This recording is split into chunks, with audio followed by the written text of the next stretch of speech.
And look, we've spoken several times before about the need for the Sussexes to maintain a level of publicity in order to maintain their commercial value. With the coronation over and the family dramas, let's hope, largely ventilated, does it become increasingly difficult for them to find relevance? Absolutely. And I think that's part of the reason why Meghan chose to attend this event, because many people were curious why she chose to attend this event and not the King's coronation, which would have probably made her more relevant than this event that she went to.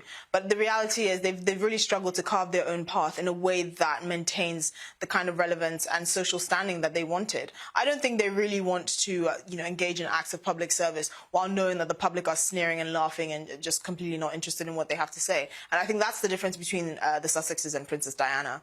I think Princess Diana understood this, and I think Princess Diana was also more tactful in the way that she engaged with the public. I think the Sussexes have completely, missed the mark, particularly Harry, who surprisingly has been a royal his entire life but didn't understand these nuances. I actually say that being in the royal family really saved his public reputation, because they made him a lovable character. They made him that boisterous, funny, charming, Queen's grandson, that was a bit cheeky, and his public reputation has tanked ever since he left, because he's not had the protection of the royal family, and everything that he said has just been taken at face value and has really come back to bite him.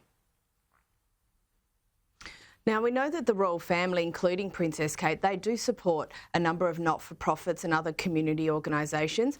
And while they may be patrons, they're not necessarily involved in the management of these bodies. Look, it's been reported this week that a charity which Kate is patron of has been suspended after a damning report by an inspector. Now, can you run us through what's happened here, and how do the royal family manage their involvement and association in light of these sorts of allegations? Well, it's really it's a very tricky business. We know that this particular charity, Action for Children, has also been patronised by other celebrities like Sir Trevor McDonald and Emily Maitlis. So obviously it's not just the Princess of Wales, but it does have repercussions, because the royal family have to be very careful about the kind of organisations that they support. One positive thing that's come out of this is knowing that the authorities are on their job and that they are protecting children, and that this investigation has found wrongdoing and is acting upon it. It would be far worse if the investigation didn't come out with anything concrete that was actually meant to protect children. That would be a far worse blowback on the royal family. But of course, they can't control all of these things. They don't control the day-to-day management of these organisations. They have enough on their plate. So I think the public are quite understanding of that. And also the fact that this particular charity has been patronised by other celebrities, and they're not getting any sort of blame for it. But yes, it is a tightrope to walk, certainly. Now, one last one, and just as a juxtaposition, Prince Ludwig of Bavaria got married this week. Look, it's been in the media, but without the fuss and flurry of British royal weddings. Is this just a product of a cultural difference, Esther? Absolutely. And it's also, the fact that Germany has no royal family.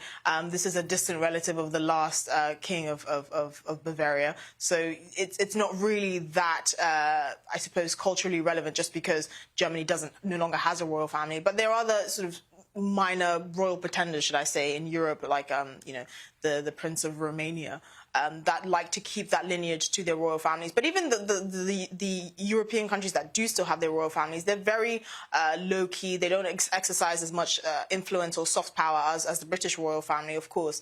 But there are also cultural differences as well. The Scandinavian countries that have royal families, they're more conservative, should I say. They're more streamlined.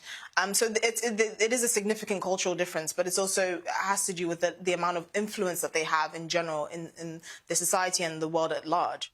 Excellent speaking with you. Thank you so much, Esther Krakue, for joining us.